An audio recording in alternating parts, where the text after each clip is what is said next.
Bueno, muchas gracias. Muchas gracias, Camila, por la presentación. Buenos días a todos. Para mí es un gusto estar nuevamente acá con ustedes en esta charla, en este caso de actualidad impositiva y temas relevantes para el agro. Así que vamos a arrancar ya mismo. Estamos en una época muy movida. Estábamos hablando antes de arrancar con la charla con Camila. Bueno, todo lo que está pasando, ¿no? A nivel Argentina, a nivel mundial. Bueno, esto está influyendo en múltiples aspectos y en la parte impositiva también, por supuesto que sí, ¿no? Es el motivo de las charlas, del run run, de las novedades, qué va a pasar, qué están haciendo, qué van a dejar de hacer. Vinculado también con la actividad agropecuaria, ¿no? El tema de las retenciones está de nuevo en el candelero. Así que, bueno.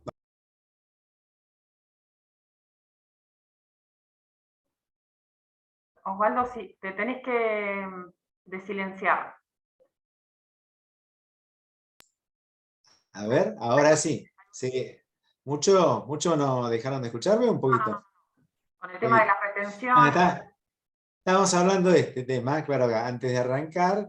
Bueno, las retenciones, de nuevo en el candelero, la gente muy enojada, la gente del campo, negociando, que sí, que no, todavía no hay una confirmación de esta cuestión, así que vamos a mencionar, a recordar un poquito qué es lo que pasa con las retenciones, los derechos de exportación, que son muy pocos los países del mundo que lo aplican. Nosotros estamos, como siempre, ahí en el candelero.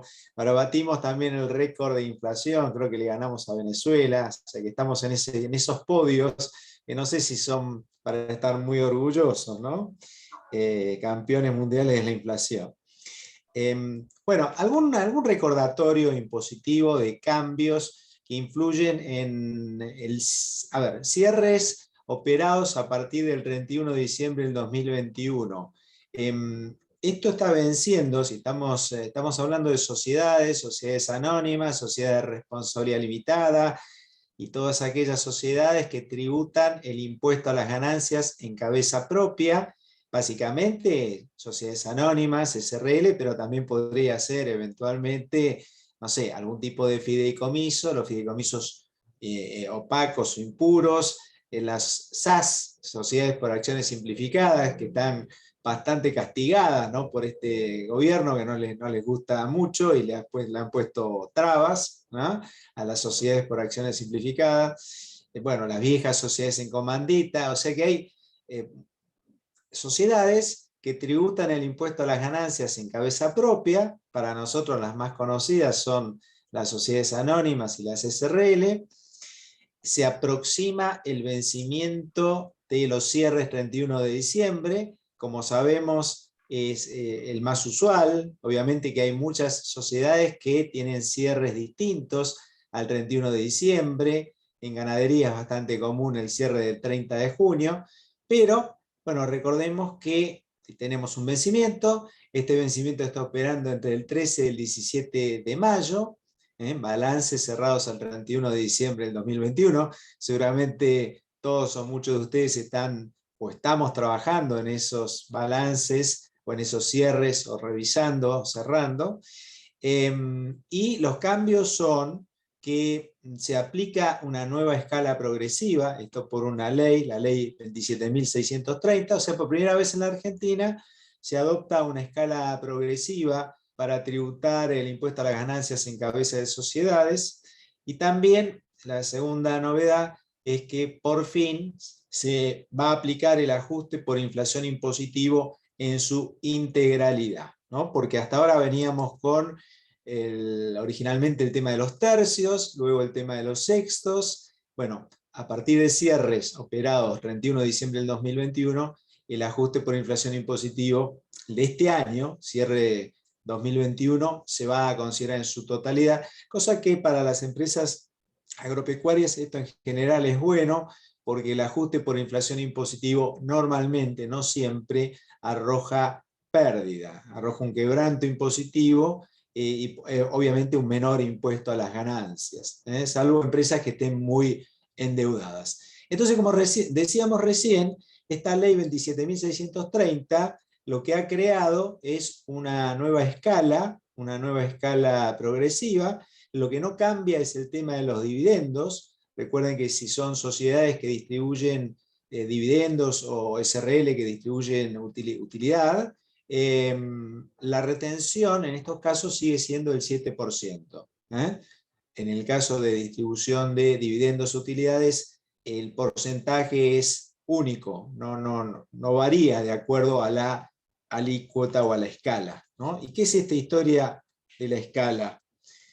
Que va a ir cambiando, ¿no? Luego, en otros años se va a ir actualizando, pero este año tenemos que considerar hasta 5 millones de pesos de ganancia neta. Esto es nada, esto es para empresas que tienen una ganancia muy, muy pequeña, ¿no? 5 millones de pesos en el año. La alícuota aplicable es del 25% sobre esa ganancia neta imponible. Entre 5 millones y 50 millones, en este escalón, la tasa va a ser del 30%, que es lo mismo que vienen tributando hasta ahora las sociedades. Esto es lo que se venía aplicando, y para la mayoría también van a estar ubicados en este tramo de la escala, porque fíjense que estamos hablando entre 5 y 50 millones de pesos de ganancia neta imponible. Y para los grandes definidos en realidad en función a la ganancia neta, ¿no? Esto no tiene que ver con que la empresa sea pyme de acuerdo a las características de las empresas pymes, sino que está calificado de acuerdo a la ganancia neta imponible. Bueno, los que superen los 50 millones de pesos por el excedente, siempre esto es una escala, ¿no? Por el excedente de 50 millones, la alícuota será el 35%. Esto ha sido muy criticado porque es una de las alícuotas más altas a nivel mundial, ¿no? Si encima la empresa esta que obtiene más de 50 millones de pesos de utilidad distribuye dividendos, la alícuota combinada es más del 40%. Pero bueno, esto es lo que hay que tener en cuenta para la liquidación de los cierres el 31 de diciembre del 2021. Esta escala progresiva en función a la ganancia neta de cada empresa. Y la otra novedad es cierres, ya lo comentamos, a partir de diciembre del 2021 se computa el 100% del ajuste por inflación impositivo, pero ojo, esto no cambia lo anterior, o sea, si estamos hablando de cierres de diciembre, tenemos que seguir computando por sextos, un sexto del ajuste por inflación impositivo del 2019, que fue el primero que se aplicó para cierres 31 de diciembre, y un sexto también del ajuste por inflación impositivo determinado en el 2020. ¿Sí? Así que vamos a tener un sexto del 2019, un sexto del 2020 y el 100% del ajuste por inflación impositivo del 2021. Bien.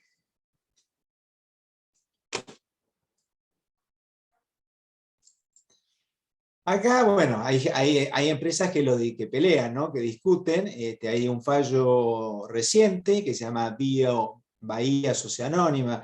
Vieron que esta historia del ajuste por inflación impositivo ha venido discutiéndose por el principio de la no confiscatoriedad desde hace muchos años, con un fallo señero o leading case que fue Candy, pero acá lo que hay que probar es el tema de la confiscatoriedad. Entonces, las empresas que han probado que el impuesto a las ganancias es confiscatorio por la no aplicación del ajuste por inflación impositivo, la no aplicación plena, acá digamos, el cambio, la novedad con respecto a este fallo es que esta gente discute el tema de los sextos. Dice, no, un momentito, a mí acá con los sextos me están embromando, porque resulta que si yo aplico el ajuste por inflación impositivo en su totalidad, hay una variación del 80,22% con respecto al tema de la base imponible, con lo cual ahí voy a tener una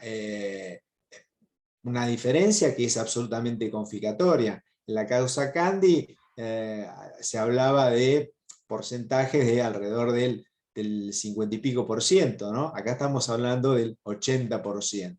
Bueno, en la medida que la empresa decida discutir este tema del principio de la no confiscatoriedad, bueno, tiene que ir por las vías respectivas. Ya sabemos que empresas chicas o medianas son un poco reacias a embarcarse en estas cuestiones, pero es una alternativa y tenemos fallos. Obviamente que todo es una cuestión de hecho y prueba, y hay que demostrar el perjuicio sufrido, o sea que el impuesto resulta ser confiscatorio. ¿Mm? En este caso lo pudo probar, es un fallo de cámara. ¿Mm? Bien. La verdad que estos días estamos un poco agobiados, ¿no?, con los temas impositivos, porque son todos los días cuestiones nuevas. Este asunto de bienes personales, ¿no?, donde la verdad cambiar, está bien, no tiene que ver exactamente con la actividad agropecuaria, pero bueno, hay todo tipo digamos, de sujetos, ¿no? Las personas humanas tienen que tributar el impuesto sobre los bienes personales y ahora se les ocurrió desempolvar el criterio que en Capital Federal, en vez de evaluar los inmuebles por la evaluación fiscal, que es lo que venía haciendo, y la misma FIP había sostenido allá con un dictamen 1 del año 2018, ahora cambian el criterio y dicen, no, tiene que tomar la unidad de sustentabilidad contributiva, que es multiplicar por 4 la evaluación fiscal homogénea, y encima dicen, mire, no vamos a ir retroactivos, pero es del momento del dictamen hacia adelante, con lo cual dentro de 3 meses vamos a tener que tributar el impuesto sobre los bienes personales y aquellos que tienen inmuebles en Cava van a notar un aumento más o menos significativo, bastante significativo en cuanto al gravamen, porque le cambia la evaluación. Ni siquiera lo han dicho para el 2022, porque estamos hablando de un cierre, 31 de diciembre del 2021, y alguien podría decir, para acá me están embromando, porque si yo hubiese sabido esto, por ahí me convenía vender la propiedad y ponerle el dinero en un plazo fijo, en títulos públicos que están exentos en bienes personales. No tengo forma de escaparme. Tengo un inmueble que no me está rindiendo, o me rinde poco, lo estoy alquilando, por ahí el impuesto que genera bienes personales es superior a la renta que estoy obteniendo por el alquiler del inmueble. Vieron que el mercado de alquiler está totalmente mal, ¿no? Los inquilinos no pueden pagar las cifras que tienen que pagar, los propietarios están enfurecidos también porque no obtienen la rentabilidad apropiada, y bueno, y quedó todo descolgado, ¿no? Pero bueno, así vamos con los distintos temas. Ahora se está hablando, vamos a ver, de el impuesto a la riqueza, que se dijo que era por única vez. Hay una idea, un proyecto de ponerlo por 10 años para las grandes fortunas. Y bueno, el problema, como estamos hablando con Camila, es la falta de previsibilidad, porque uno dice, bueno, ¿cuáles son los impuestos que tengo que pagar en la Argentina? Este y aquel. No, mirá que ahora cambió, este año ya te cambió y el año que viene no sabemos. Entonces, yo creo que es peor. Una presión impositiva, si uno la conoce, dice, me adapto, no me adapto, tomo las precauciones, hago el negocio, no hago el negocio, o sigo en este mercado o no, pero el problema peor es la falta de previsibilidad, ¿no es cierto?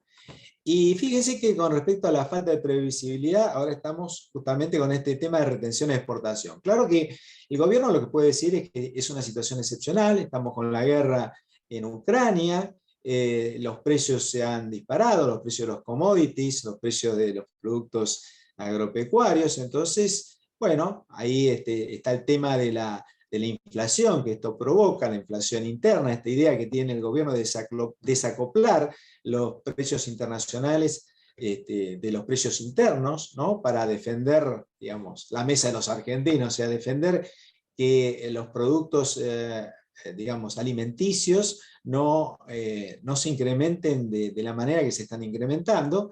Y entonces una herramienta es este tema de las retenciones, o mal llamadas retenciones, de derecho de exportación en el agro. Esto ya lo hemos visto, ¿no?, de Jabú, otra vez el tema de lo que ya ocurrió en su momento, ¿no? Pero ustedes saben que hay una discusión jurídica también desde hace mucho tiempo con respecto a si estos derechos de exportación los puede o no determinar el Poder Ejecutivo, como ha ocurrido y sigue ocurriendo en la Argentina, y si no se estaría violando principios jurídicos elementales en materia de impuestos como reserva de ley, por qué debería existir una ley, ¿no?, para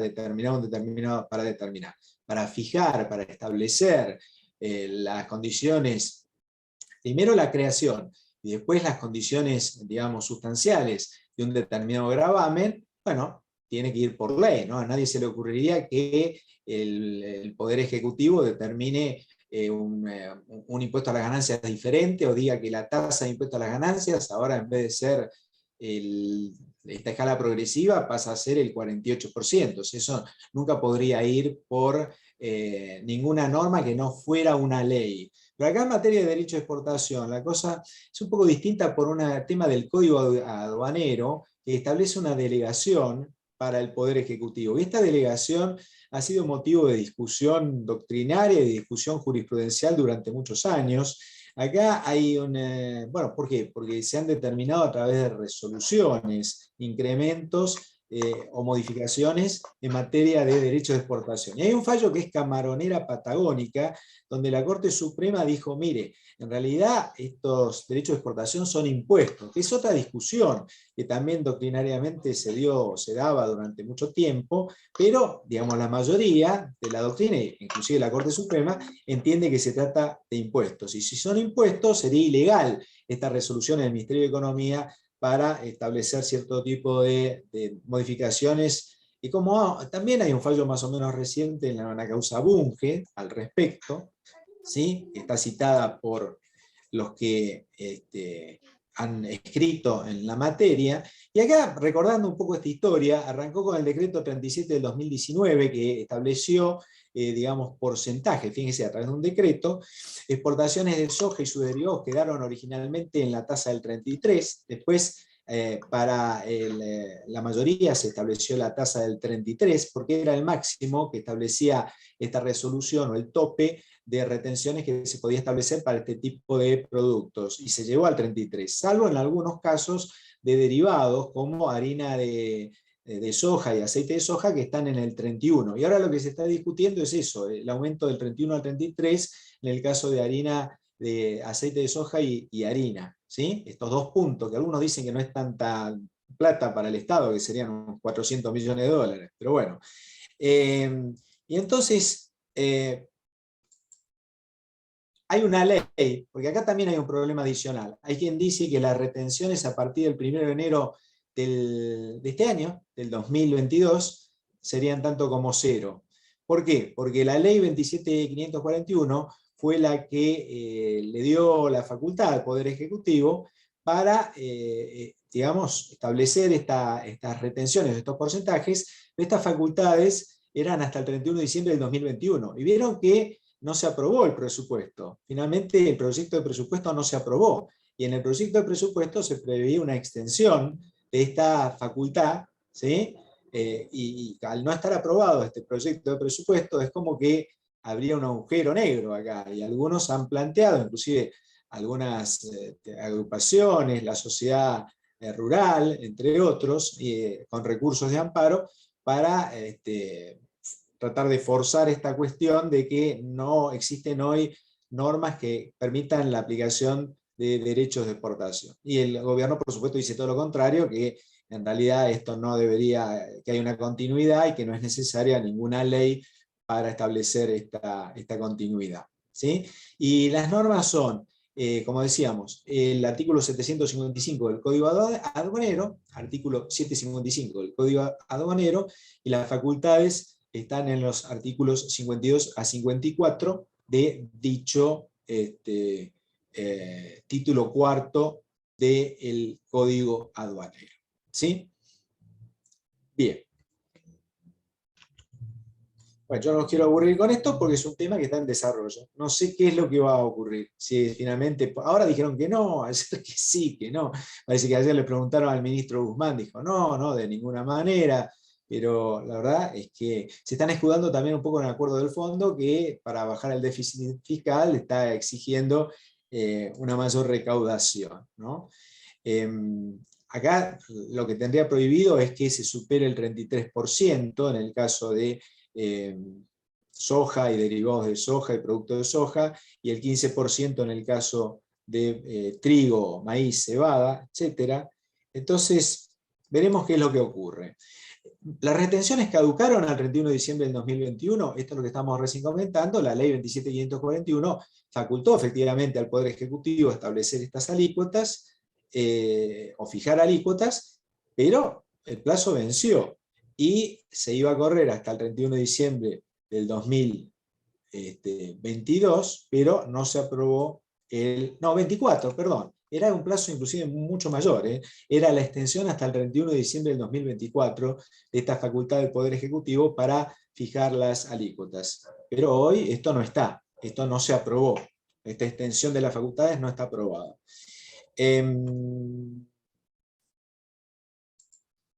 Bueno, entonces trataron también de inventar algo distinto. Ahora están con esta historia de las creaciones de fideicomisos. Un fideicomiso para el trigo, maíz, harina, trigo y fideos. Esto es un fondo anticíclico agroalimentario, y en realidad lo que persigue es, de nuevo, este tema de desacople entre precios digamos, externos y precios internos. Veremos cómo se termina de instrumentar, esto es muy, muy reciente, y tiene que ver con justamente el precio, tratar de que el precio de los fideos secos y de la harina de trigo sea distinto, no se dispare a través de una suerte, lo han denominado retenciones encubiertas, ¿no? Porque sería un aporte que tendrían que efectuar los exportadores cuando se supere cierta cantidad de toneladas, ¿sí? Entonces, y una cosa que sí ocurrió es que a partir del domingo me están escuchando bien, ¿no es cierto?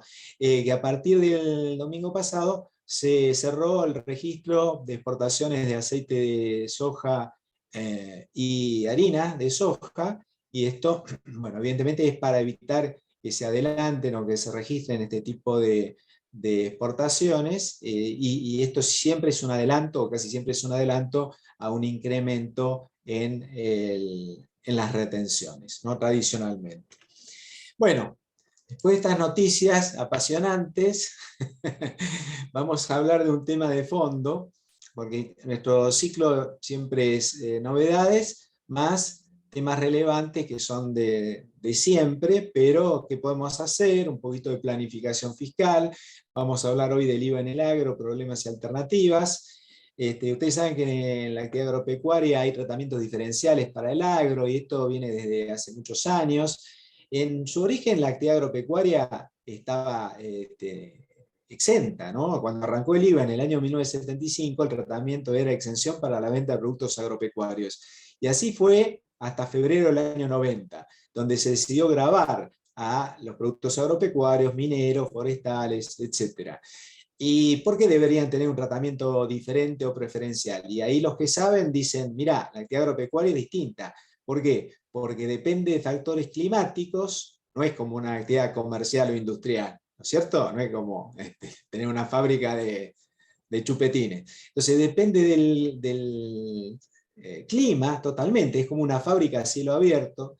Por otro lado, los ciclos productivos son distintos, muy distintos de un ciclo agropecuario que un ciclo comercial.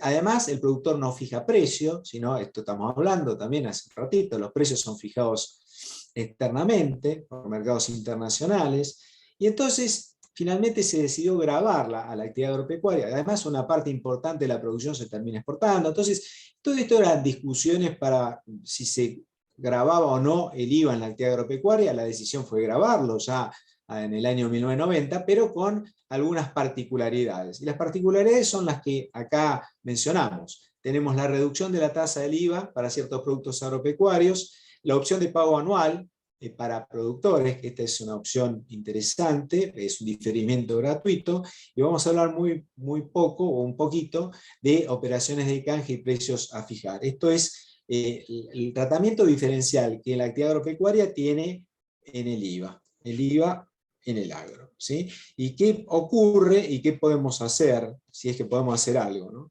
Porque, por ejemplo, con la reducción de la tasa del IVA, lo que tenemos es que están todos furiosos, ¿no? Uno dice, qué suerte, te bajaron la tasa en el IVA, pero esto para la mayoría es un perjuicio. ¿Por qué?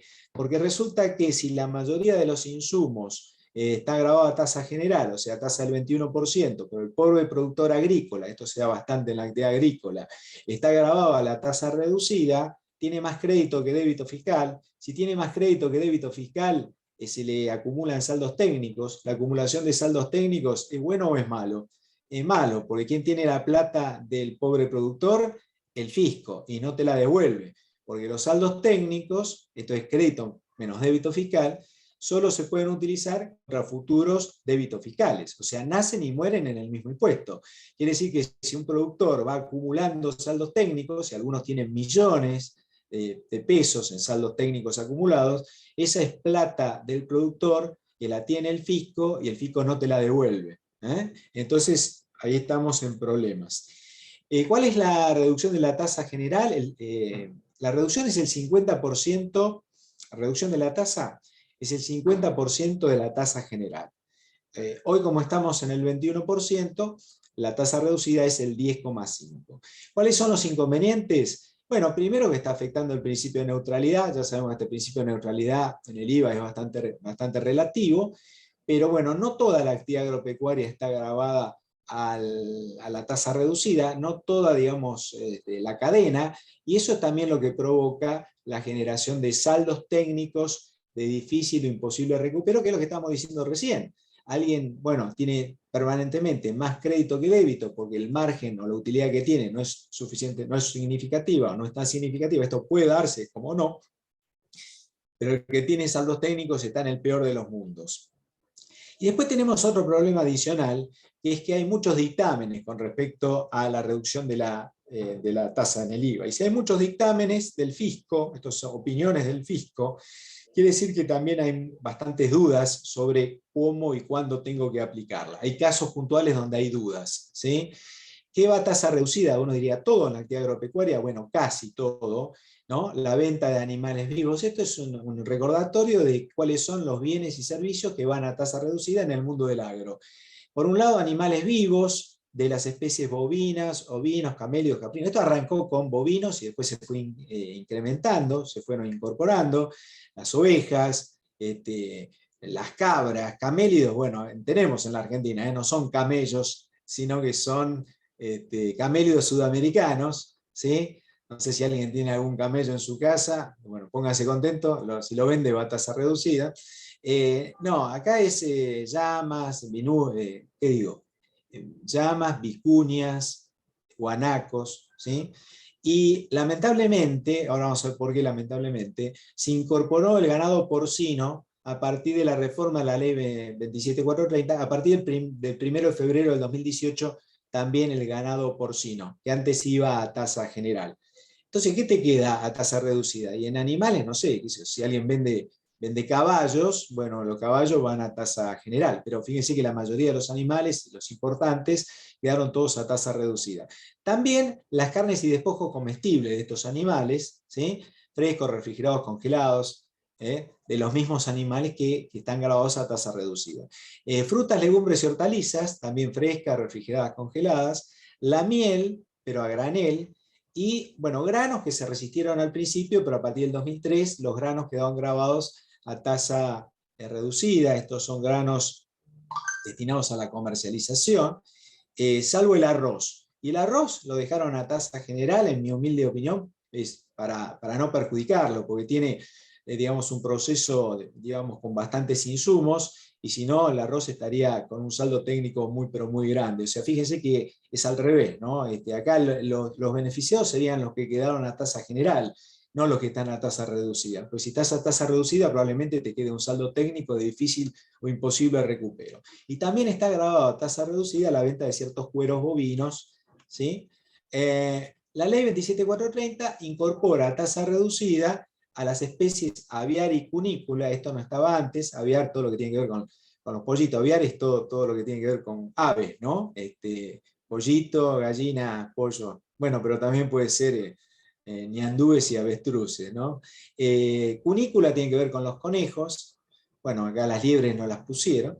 Y el ganado porcino, que es lo que más nos interesa, lo que más nos perjudica, porque antes teníamos una alternativa. Si estaba un productor de maíz, por ejemplo, con un problema de un saldo técnico significativo, una alternativa podía ser dedicarse al ganado porcino. ¿Por qué? Porque el ganado porcino, la venta de ganado porcino estaba grabada a tasa general, con lo cual, si acumulaba un saldo técnico significativo por la producción y venta de maíz, bueno, ese saldo disminuía en el mismo contribuyente con esta otra actividad grabada a tasa general. O sea, el tema de, bueno, voy a crear chanchito y voy a vender chanchitos. Pero lamentablemente, a partir de febrero del año 2018, también pasó a estar grabada a tasa reducida la venta de ganado porcino y subproductos del ganado porcino.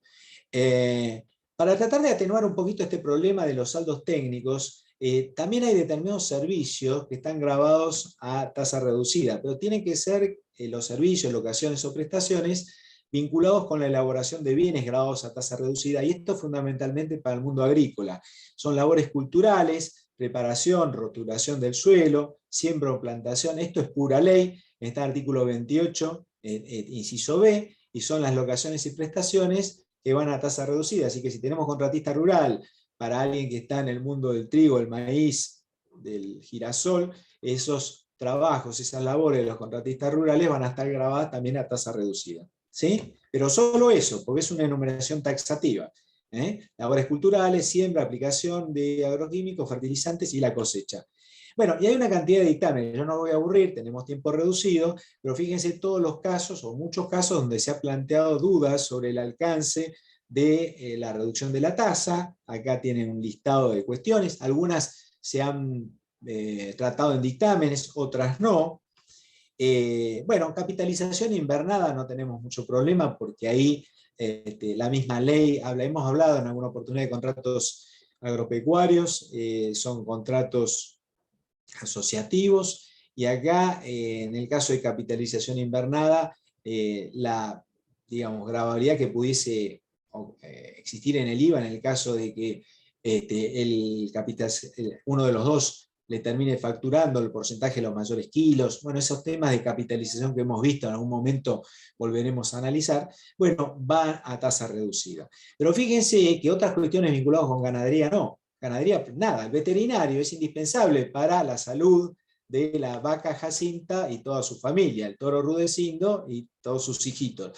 Pero lamentablemente los honorarios de los veterinarios van a tasa general. ¿Por qué? Porque no entran en esta taxativa enumeración que veíamos recién. Lo que no está en el 28B, y ahí no están los honorarios de los veterinarios, va a tasa general. Y acá dijo el fisco que el enfardado y ensilado que se usa para alimentar el ganado en la época de invierno va a tasa general. Y bueno, lamentablemente no está dentro de la enumeración taxativa, va a tasa general. El pastaje va a tasa general. El pastaje es un contrato, también lo habíamos charlado un poquito cuando vimos contratos agropecuarios, es cuidado de animales, yo te cuido tus animales y por eso te voy a cobrar. Esto es un servicio, no está incluido en la enumeración taxativa, está grabado a tasa general. Entonces ahí vemos un poquito lo que estábamos comentando antes, no toda la cadena a tasa reducida, sino que hay un corte abrupto, hay determinados conceptos que van a tasa reducida y otros que quedaron o que quedan a tasa general. Bueno, cuidado con el tema de búfalos, tuvo un lío con los búfalos. Al final dijeron que los búfalos están dentro del mundo de los bovinos, porque en realidad es otra familia, que es la familia de los bufalinos. Fíjense que inclusive hay un registro fiscal que se llama Registro Fiscal de la Cadena Bovina y Bufalina. Para no equivocarse, para que nadie se equivoque, ahí lo pusieron con todas las letras. Y hay búfalos, ¿no?, en cierta zona de la Argentina, en el norte sobre todo, bueno, tienen el mismo tratamiento que los bovinos, van a tasa reducida. Los intermediarios, consignatarios, etcétera, en realidad compran a nombre propio y por cuenta de terceros, eso va a la misma tasa de lo que están intermediando, va a tasa reducida. Y después yo no los quiero aburrir, hay una cantidad de dictámenes, algunos buenos, otros malos, qué sé yo. El tema de hortalizas va a tasa reducida, aunque sea cortado o la hortaliza cortada o envasada. Los plantines de hortalizas van a tasa general, o dice, vos todavía no te recibiste hortaliza, sos un plantín de hortaliza, te falta la materia hortaliza 4, sos un plantín de hortaliza, no te recibiste, no sos una hortaliza hecha y derecha, los plantines van a tasa general. Recuerden que las semillas también van a tasa general, porque es grano que está destinado a simiente. Y después, esta historia que más o menos quedó aclarada, si alguien además de vender ganado bovino en pie, presta servicios que están vinculados con la venta del ganado bovino en pie, inclusive la financiación, como deriva de una operación que está grabada a tasa reducida, todo eso también está grabado a tasa reducida, como flete, seguro, inclusive financiación, y ahí tenemos los dictámenes que el fisco emitió, primero con respecto al tema de comercialización de ganado y luego con respecto al tema de comercialización de cereales, ¿sí? Comisiones, gastos, etc. Y los intereses también están grabados a la tasa reducida. Bueno, hay un fallo Angulo José Pedro que determinó que los intereses siguen la suerte de lo principal. Y alguien dice, no, pero yo presto servicios de ingeniería y asesoramiento técnico a productores agropecuarios. Esto es indispensable para el productor agropecuario. Sin esto no puede vivir el productor agropecuario, lo lamento mucho, está grabado a tasa general. ¿Por qué? Porque no está dentro de la taxativa enumeración de servicios grabados a tasa reducida. Y para cerrar esto de la tasa reducida, había también una alternativa que era, mira, yo me dedico a la soja, pero la verdad que además de soja vendo sojilla, o vendo aceite de soja, o vendo peles de soja, y todo eso, el fisco había dicho, bueno, lo felicito, va a tasa general. Entonces podía ser una buena idea esto de integrar, me dedico a vender grano, pero también me dedico a vender otras cosas, y esos otros productos o subproductos están grabados a tasa general. Bueno, estaban, tenemos que cambiar el tiempo de verbo, porque a partir del 1 de enero de 2019 esto se modificó y resulta que el grano partido, la sojilla, que todo este proceso de grano partido, macerado, etcétera, el pellets, expeller, tortas, harina, todas pasaron a estar grabadas a tasa reducida. Así que esta otra planificación fiscal. ¿Cuál sería acá la planificación fiscal? Para alguien que tiene un saldo técnico muy, pero muy grande, tendría que incorporar, productor agropecuario, una actividad que genere muchísimo valor agregado, para que ese saldo técnico se reduzca o disminuye o desaparezca. Pero acá no tenemos mucho para inventar. Porque ¿qué va a hacer el productor agropecuario? Va a decir, voy a prestar un servicio agrícola para terceros. Bueno, eso está grabado, o voy a asesorar a alguien, pero eso por ahí es una gota en un océano.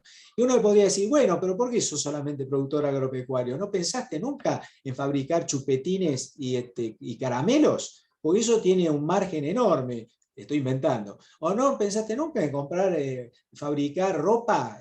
Porque la ropa no sabes el margen que tiene. Pero la verdad que primero, este es productor agropecuario. Segundo, hay que ver si puede, de acuerdo al estatuto, incorporar esa actividad. Tercero, hay que ver si quiere. No, yo no estoy en el mundo de la confección. No me obligues a dedicarme a la confección para absorber el saldo técnico que tengo por mi actividad agropecuaria. Entonces, no hay una solución mágica con respecto a este tema de los saldos a favor técnico. Pero la alternativa es esa, es tratar de incorporar a la actividad que ya tiene el productor, que le genera ese saldo técnico, otra actividad con suficiente valor agregado para que ese saldo técnico vaya disminuyendo. Y ahora, rápidamente, damos vuelta a la página y nos pasamos a la opción de pago anual en el IVA. Acá tenemos que hablar de una manera más positiva, ¿no? Propositiva, porque esto es una ventaja. Y esto tiene que ver también con los ciclos agropecuarios, los productores, que ya comentamos que son ciclos distintos. Hay épocas de siembra, hay épocas de cosecha, hay épocas también de vacas flacas y vacas gordas. Y esto viene de hace muchos años. Desde el año 1994, fue cambiando a lo largo del tiempo, pero tenemos una resolución que es la 1745 ya hace mucho. O sea que hace mucho que venimos con la misma norma, que por suerte, que es una norma que rige desde el 1 de enero del año 2005. Y acá le da la alternativa, es una opción a aquel que sea exclusivamente productor agropecuario, a la opción de pago anual. La opción de pago anual significa que en vez de tener que pagar el IVA cuando es el vencimiento normal, que vence todos los meses, no, mire, usted en vez de pagar el IVA todos los meses, tiene la alternativa de pagar todo el IVA anualmente, el IVA de enero, febrero, marzo, abril, mayo, junio, julio, agosto, septiembre, octubre, noviembre, diciembre, supongamos que sea un cierre de diciembre, lo va a ingresar todo junto con el vencimiento de la declaración jurada del mes de diciembre. Con lo cual, fíjense que en la Argentina que vivimos, esto es muy conveniente porque sería un diferimiento promedio de 6 meses. Un diferimiento promedio de 6 meses. El productor va a decir, pero todo junto tengo que pagar esto ahora, pero mira, no lo pagaste en su momento. O sea que la verdad que con esa plata pudiste hacer otras cosas y en general los productores agropecuarios sí optan por la opción de pago anual. Esto es un poco la historia de la opción de pago anual, que arrancó siendo declaración jurada y pago anual, luego hubo un sistema que era presentar por trimestre, pero esto pertenece a la historia o a la prehistoria. Lo que tenemos que tener en cuenta es la norma actual, que es la resolución 1745 del 2004. Acá hay que tener cuidado con el tema de lo que dice la resolución 1745, porque las declaraciones juradas son determinativas. ¿Qué quiere decir esto que son determinativas? Que si arrojó un saldo a pagar, por ejemplo, la declaración jurada del mes de octubre del año 2021, arrojó un saldo a pagar, bueno, resulta que ese saldo va a haber que pagarlo, junto con el vencimiento, supongamos, de la declaración jurada del mes de cierre. Acá depende si es año calendario o ejercicio comercial. Para simplificar, bueno, estamos hablando de un cierre 31 de diciembre. Pero cuidado, porque en el agro tenemos épocas de siembra y épocas de cosecha. Entonces, resulta que, supongamos que el productor está muy contento porque en el mes de octubre del año 2021 tuvo la venta de la cosecha, estoy inventando, y entonces tiene un monto muy grande de débito fiscal y un saldo muy grande a pagar de esa declaración jurada del mes de octubre del año 2021. Entonces dice, qué contento que estoy, en noviembre voy a comprar insumos, voy a empezar ¿no? Necesito esto, necesito aquello, necesito comprar maquinaria, aunque para maquinaria hay una norma de recupero de los créditos fiscales, es bastante complicada, que introdujo la ley 27430, pero bueno, voy a invertir a partir de noviembre, digamos que sean insumos. Entonces, la foto sería octubre del año 2021, un saldo muy importante a pagar, porque vendió muchísimo. Noviembre del 2021, un saldo muy importante a favor, porque compró muchísimo. Bueno, eso evidentemente no conviene.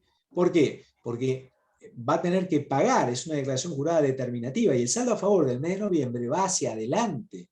Entonces lo que conviene es mechar, es juntar, es coordinar. O sea, en el mismo mes en el cual tiene esas ventas tan significativas, se supone que también tienen que tener esas compras significativas, porque en el mismo mes pasa todo. O sea, están los débitos y tienen los créditos fiscales, y bueno, verá cómo lo paga, lo financiará de alguna manera.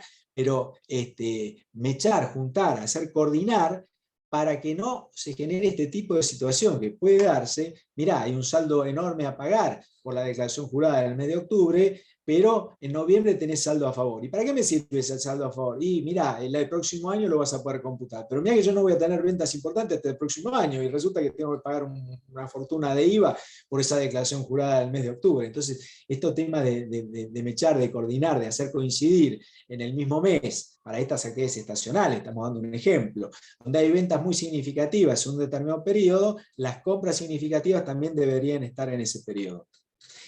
Bueno, y acá la cuestión controvertida, para ir cerrando este tema de opción de pago anual, está con este tema de la exclusividad. Esto es para productores agropecuarios. Pero ¿qué pasa si el productor agropecuario, además de ser productor agropecuario, no sé, tiene una fábrica de aceite? Bueno, resulta que no, porque en realidad tiene que ser exclusivamente productor agropecuario. La exclusividad.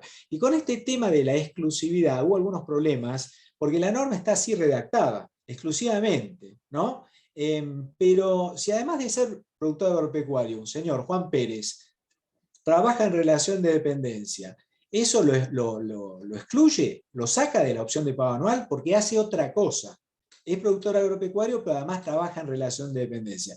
Y el fisco, después de pensarlo y con algunos dictámenes un poco contradictorios, finalmente dice, no, mire, relación de dependencia no está grabada en el IVA, es una actividad no alcanzada en el IVA, está fuera del ámbito de la imposición, los que trabajan en relación de dependencia no tienen nada que ver con el IVA.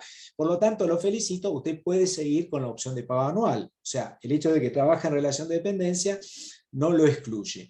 Y después vino entonces la duda con respecto a actividades exentas. Mire, si yo soy productor agropecuario, pero además soy director de una sociedad anónima, ¿qué tratamiento tiene en el IVA ser director de una sociedad anónima? Está exento en el IVA. Y el fisco, por suerte, en este dictamen 34 del 2005, dijo que era lo mismo, pero es un dictamen, dijo lo mismo que, esto quiero decir, es una opinión del fisco, eventualmente la puede cambiar. Por ahora nos aferramos a este dictamen, donde dice que es lo mismo que una que relación de dependencia, está exento, ¿qué cosa? Ser director de una sociedad anónima, y entonces no lo excluye de la opción de pago anual. Acá podríamos agregar una cuestión que en su momento se había discutido y el fisco también tuvo una opinión controvertida. Es bastante común que alguien es productor agropecuario, pero además tiene otro campo que arrienda.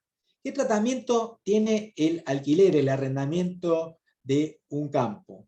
Juan Pérez es, o un asociado, quien sea, es productor agropecuario, pero tiene otra fracción de campo que no la explota, sino que la alquila a un tercero. Está obteniendo un ingreso por alquiler, arrendamiento. ¿Qué tratamiento tiene en el IVA ese ingreso derivado de alquiler o arrendamiento de inmuebles rurales? Está exento.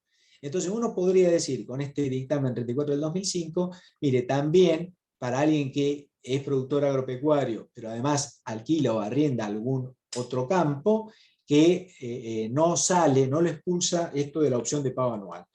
Pero sí te expulsa de la opción de pago anual si sos productor agropecuario y ocasionalmente realizás servicios agrícolas para terceros. Uno diría, pero estoy igual en el mundo agropecuario, pero no es producción. O sea, alguien que es contratista o subcontratista, le piden a Juan Pérez, dale, Juan, vos que tenés maquinaria agrícola ociosa, ¿no querés? ¿No me haces unos trabajos? Y entonces por ahí el balance dice, si es una sociedad anónima, ¿no? El Mangrullo Sociedad Anónima. Por venta de productos agropecuarios, 90 millones de pesos, estoy inventando, o 150. Por servicios agrícolas prestados a terceros, 83.000 pesos. Bueno, no importa que sea poquito, lamentablemente te expulsa de la opción de pago anual el hecho de realizar labores agrícolas para terceros. Hay un dictamen 6796 donde el fisco dijo eso. Entonces, cuidado, acá lo que te va a convenir es o no hacerlo, porque si no te expulsa de la opción de pago anual y perdés la financiación gratuita, o armar otra empresa que se llame, no sé, Servicios Agrícolas Josecito, y entonces, bueno, seguís como productor agropecuario, o sea, tenés otro número de quit y tenés otra empresa que es la que se dedica a los servicios agrícolas. Bueno, esto un poco lo vemos en un dictamen que el fisco emitió en su momento. Ser socio de una sociedad no te expulsa, obviamente, de la opción de pago anual, es otra cosa completamente distinta. ¿Conviene o no conviene entonces la opción? Y esto ya un poco lo dijimos, es un financiamiento gratuito promedio de 6 meses. Y es mejor que el tema del diferimiento de 60 días. Vieron que para las pymes hay un diferimiento de 60 días, es optativo esto, del mal llamado IVA trimestral. Y obviamente que conviene la opción de pago anual. Conviene siempre la opción de pago anual. Si el productor agropecuario en vez de tener... Sí. Interrumpo, acá Analía te pregunta, si compró un camión, el productor agropecuario compró un camión y realiza fletes a terceros de vez en cuando, ¿queda excluido de la opción de pago anual? Y para mí sí, porque el flete prestado en forma independiente, acá hay que ver cómo se presta el flete, ¿no? Si es un flete independiente, es un fletero, como cualquiera, y si es un fletero como cualquiera, eso lamentablemente es otra actividad. Uno diría, si el flete es, yo te transporto mi propio grano, yo lo transporto y yo agrego el flete, forma parte del precio neto grabado. Entonces a mí me parece que se puede defender lo que estábamos hablando antes, ¿no? Va a tasa reducida, el flete prestado en forma independiente va a tasa general. Si yo transporto mi propio grano y te cobro el flete, eso forma parte integrante del precio neto grabado, con lo cual uno podría tratar de defender de que no es una actividad diferente, sino que está todo integrado, ¿no? ¿Sí? Pero está buena la pregunta. Sí, sí. El problema es si el fisco se da cuenta o no se da cuenta. Lo que pasa es que uno tendría que declararlo como una actividad distinta, ¿no? Y además está grabado el flete a la tasa del 21%. Y el problema es si nosotros seguimos con, o este cliente sigue con esta historia de la opción de pago anual y el fisco 2 años más tarde te dice, hiciste todo mal. ¿Hiciste todo mal qué significa? Que la expulsión retroactiva de la opción de pago anual es que todas las declaraciones juradas se pagaron tarde. Se tendría que haber pagado una fecha y se pagaron tarde. Con lo cual el fisco te va a exigir los intereses resarcitorios sin ninguna duda y eventualmente te va a aplicar multa, porque va a decir, lo hiciste a propósito, o acá hay una multa por omisión, o bueno, no creo que haya defraudación fiscal ahí, pero como mínimo la multa por omisión. Entonces esas serían las consecuencias de seguir estando en la opción de pago anual cuando en realidad deberías haber salido, ¿no? Y por último, en estos pocos minutitos, vamos a hablar de operaciones de precios a fijar. Esto es IVA, diferimiento de nacimiento de derecho imponible. Entonces, el IVA, cuando se venden cosas muebles, y podemos hablar también de la venta de productos agropecuarios, nace con la factura o acto equivalente, o documento o acto equivalente. ¿Sí? Eso hace derecho imponible o entrega. Entrega de la cosa o emisión de la factura o acto equivalente. O entregué o emití la factura, lo primero o el documento, lo primero que aconteció hizo nacer el hecho imponible. Esto es nacimiento del hecho imponible. Pero se difiere el nacimiento del hecho imponible en el caso de operaciones de precios a fijar y en el caso de operaciones de canje. Esto sería una especie de ventaja, teniendo en cuenta las particularidades de estas operatorias, donde en vez de nacer el hecho imponible con la entrega del producto, se difiere. Es en un momento posterior. No nace el hecho imponible con la entrega si el precio se fija a posteriores. Entonces, estamos hablando de productos agropecuarios, mineros, forestales, esto está en la ley, artículo 5º, inciso A, tercer párrafo. Bueno, a nosotros nos interesa fundamentalmente la parte agropecuaria. Entonces, si se entrega, por ejemplo, cereal y el precio se fija dentro de 2 meses, el nacimiento de hecho imponible va a ser dentro de 2 meses, no con la entrega del cereal. Y acá hay pocos antecedentes con respecto a esta historia, algún dictamen malo del fisco, que hay que descartarlo, y algunos antecedentes vinculados a la yerba mate, ¿no? Que se los dejo como tarea para el hogar. No hay muchos antecedentes. Acá lo único que pide la norma es que se trate de productos primarios, los productos que antes estábamos mencionando, y que el precio sea fijado con posterioridad. O sea, se entrega el producto y el precio se termina fijando más adelante. Y la verdad que no interesa si es por motivos comerciales o porque había un dictamen del fisco, donde el fisco decía, no, pero esto es porque falta fijar condiciones inherentes al producto. El dictamen 164 del 94 está totalmente mal, ese dictamen lo tendrían que bajar, porque las únicas condiciones son las dos que estamos diciendo. Que sea una operación de precios a fijar, que sean productos, en este caso agropecuarios, y que el precio sea fijado con posterioridad. Y más común todavía, tenemos las operaciones de canje, donde también hay un diferimiento del nacimiento del hecho imponible. ¿Sí? Estamos hablando en el IVA, esto está en el 4º párrafo del artículo 5º inciso A, se difiere el nacimiento del hecho imponible. ¿Qué es lo que ocurre? Por ejemplo, hay alguien que es proveedor de agroquímicos, entrega el agroquímico, pero es una operación de canje. Entonces, con la entrega del agroquímico y con la factura del agroquímico no nace el hecho imponible en el IVA. ¿Por qué? Porque hay un canje. Y entonces, ¿cuándo nace el hecho imponible para este señor que ha vendido agroquímicos? Y en la factura va a decir operación de canje, 3º y 4º párrafo, artículo 5º, inciso A, ley de IVA, IVA cero. En ese momento el IVA es cero.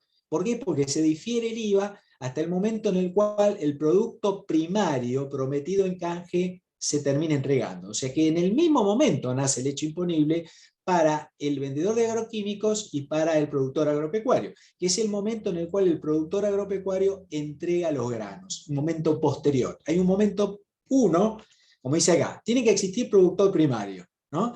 Los productos son los mismos que mencionábamos antes, agropecuarios, mineros, forestales, son los mismos, ¿sí?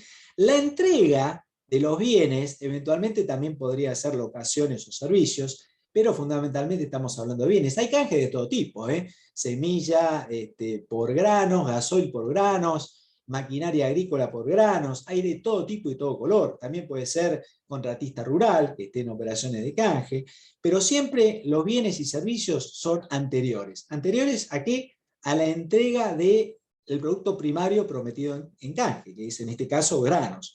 Y el hecho imponible para ambas partes es el mismo momento, el momento 2, el momento posterior, el momento en el cual el productor entrega los granos. Y la base imponible va a ser el valor de plaza de esos granos a ese momento de entrega. Esto de incumplimientos es poco probable que ocurra. La norma dice, mirá que si incumplís, renace la obligación por parte del vendedor de agroquímicos, porque el hecho imponible tendría que haber sido con la entrega del agroquímico, pero hemos visto pocos casos de incumplimiento, con lo cual esto es más de teoría que de la práctica. No hay muchos casos de incumplimiento, que sería que el productor agropecuario no cumplió con los granos, no cumplió con la entrega. Inclusive la norma prevé que no pasa nada, o sea, no hay ningún tipo de consecuencia ni sanción, si el incumplimiento se debe a cuestiones de imposibilidad. Mira, yo no te pude entregar por sequía, por inundación o por lo que fuese. ¿Y cuáles serían las ventajas? Acá estamos en un mundo también propositivo. Hay muchísimas operaciones de canje. ¿Y por qué hay muchas operaciones de canje? Porque hay ventajas. ¿Cuáles son las ventajas? Para el productor agropecuario que no dispone de dinero en cualquier momento del año. Hay época de siembra, hay época de cosecha. Y por lo tanto se está financiando con su propio producto agropecuario. Dice, mira, yo te voy a pagar cuando coseche. Y mientras tanto me voy aprovisionando, ¿sí? De todo lo que necesito, de los insumos, del fertilizante, del agroquímico, del gasoil, de la semilla, hasta de la maquinaria agrícola. Entonces, esto es una ventaja no solamente para el vendedor, que es el canjeador, el que vende el insumo agroquímico, el que vende la camioneta, el que se llama canjeador, sino para el productor agropecuario que tiene esta suerte de financiamiento a través de su propio... No tiene que desembolsar dinero, no tiene dinero en cualquier momento, no desembolsa nada, va a pagar con granos, ¿sí? Queda al margen esta operatoria del impuesto a los débitos y créditos porque no hay movimiento bancario y no es una forma organizada de evitar la utilización de la cuenta corriente bancaria, eso ya lo aclaró también la AFIP. No estaría sujeto a regímenes de retención impositivos porque no hay movimiento de fondos, salvo el tema de la autorretención, pero en el IVA no hay retención, en ganancias eventualmente estaría la autorretención. Esto no está comprendido en las normas de la ley de antievasión, no es que se está pagando en efectivo por montos superiores a 1.000 pesos, pero fundamentalmente yo diría la posibilidad de financiarse por parte del productor con su propia producción. Y algún inconveniente, por supuesto, también tenemos, ¿no? El desfasaje entre la tasa del IVA, por ejemplo, el gasoil y las semillas están grabadas al 21% y los granos, salvo el arroz, están al 10,5%. ¿Cómo hago para que el canje sea perfecto? Primero, el canje no tiene que ser obligatoriamente perfecto, puede ser parcial. Pero si quiero que sea perfecto, voy a entregar un poquito más de granos para que el número sea igual. Esto es lo que en la práctica muchas veces se utiliza, ¿no? Para que el canje sea perfecto y que no haya que desembolsar un solo peso.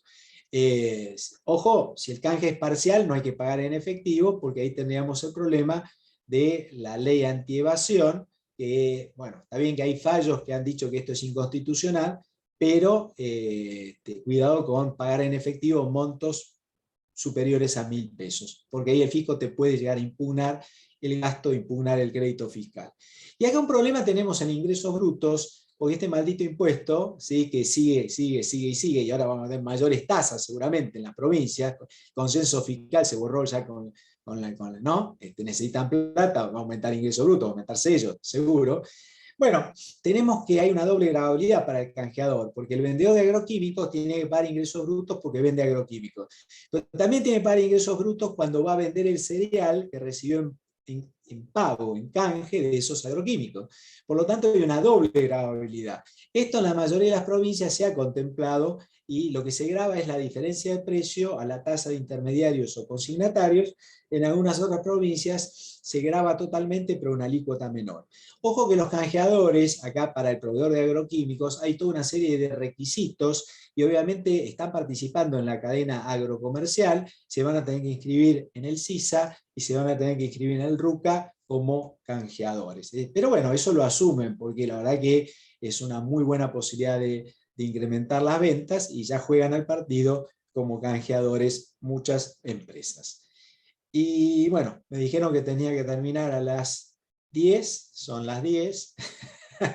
Perdón un poco por la aceleración. No sé si tenemos espacio para algunas preguntas, Camila, o si hay algunas preguntas. Disponen ustedes, por mí, encantada. Tenéis un comentario al principio respecto de quién financia el fideicomiso este, que anda dando vueltas. Se supone que son los exportadores, pero recién salió, tiene 14 páginas digamos, el fideicomiso, eso que hay que analizar. Establece toda una serie de pautas en función a cantidades, o se excede cierta cantidad. No ha sido bien recibido por el sector, lo han definido como una suerte de retención encubierta.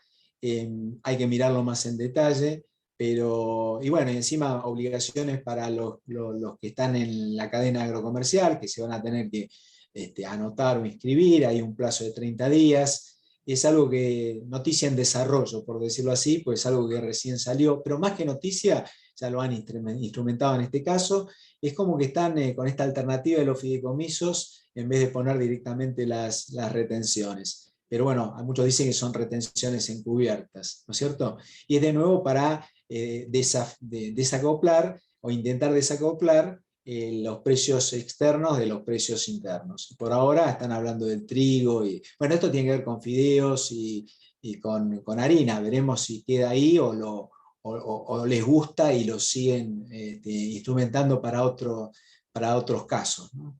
Sí, lo que te dice la audiencia es que tal cual, que lo va a terminar pagando el productor, que lo van a descontar del precio que le pagan al productor.